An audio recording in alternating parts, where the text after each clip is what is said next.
'94, Jungle Cruise and Riverboat were all-male attractions. In fact, she was the first female to work at any all-male attraction in Walt Disney World, to show you how long I've worked here.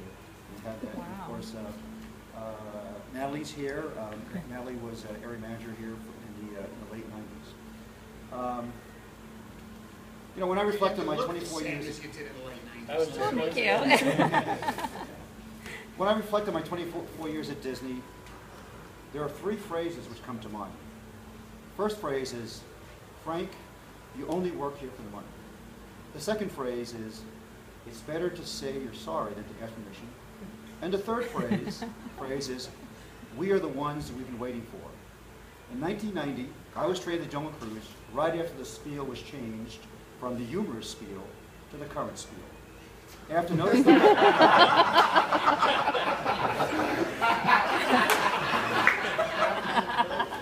it's true. After noticing that the morale had plummeted as a result of this change, I found it quite easy to get overtime.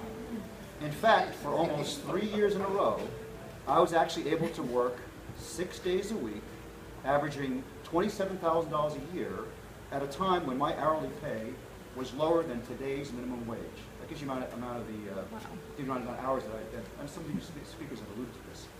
Apparently, this never-before-seen phenomenon frustrated an assistant supervisor so much that one day he commented to me that I only work here for the money.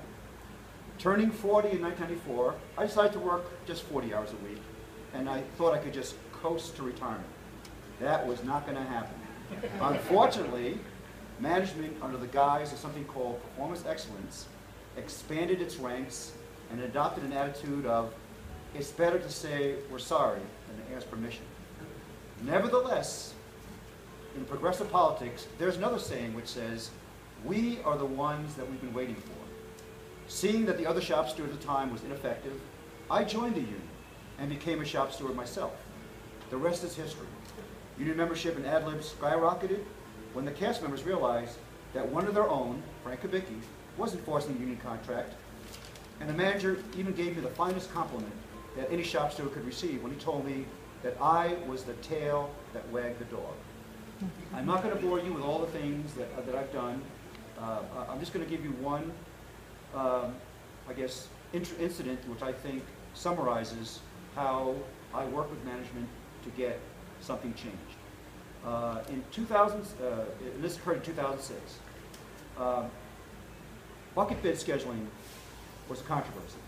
Under bucket bids, the company decided they would take away start time and attraction preference, and it was rolled out in Epcot Studios and Animal Kingdom.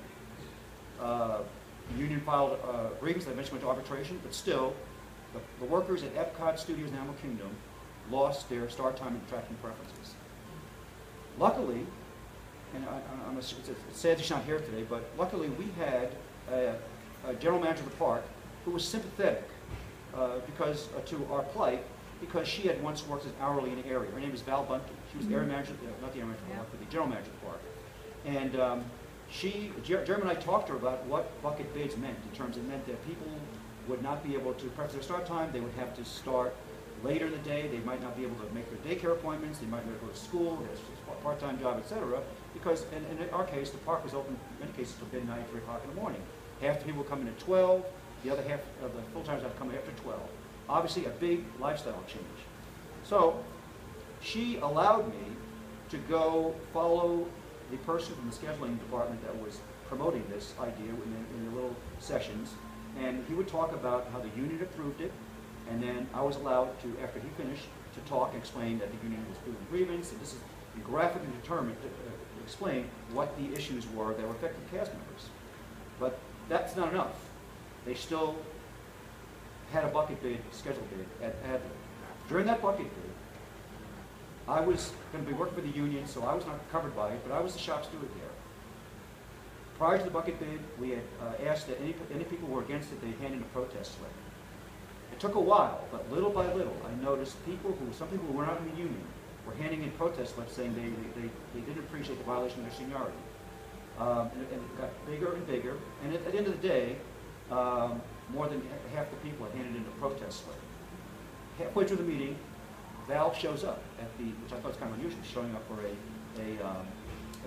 scheduled meeting. She shows up, and I pointed to the top of the copy machine in the office and said, these are the people that are upset about it. 2 days later, upper management and Magic Kingdom announced that bucket discussion scheduling was inappropriate, restoring start time and attraction preference. Maybe it was coincidence that we did a protest list. Maybe upper management truly believed that it was, that they would have determined that was inappropriate. But remember, it had rolled out every other theme park. But our upper management at the park had the courage to say they thought it was not right that we do that. So every time I have in the past 7 years, every time I had an opening shift, I always remember the people who handed in those protest slips and had the courage to do that. And it goes, and basically, they finally realized that we are the ones that we've been waiting for. So, in conclusion, I'm turning 60 this week, and it's time for me to move on. I've been very pleased with my job at Disney.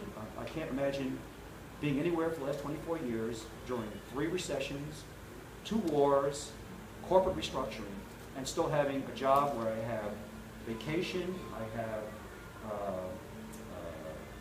health insurance, and a pension that awaits me right now. Indeed, I will admit that I did work for money the last 24 years. And I'm proud of the fact that I was able to pay for both my children's education, and that one of my children is a CPA and the other is a high school French teacher. By the same token, no one can ever say that I did not work with management over the last few years to achieve justice in the workplace through sometimes adversarial activism. Finally, I want to thank all of you who have attended the celebration, especially those who came on their days off, came in before their shift, or rearranged their schedules to be here. Thank you very much.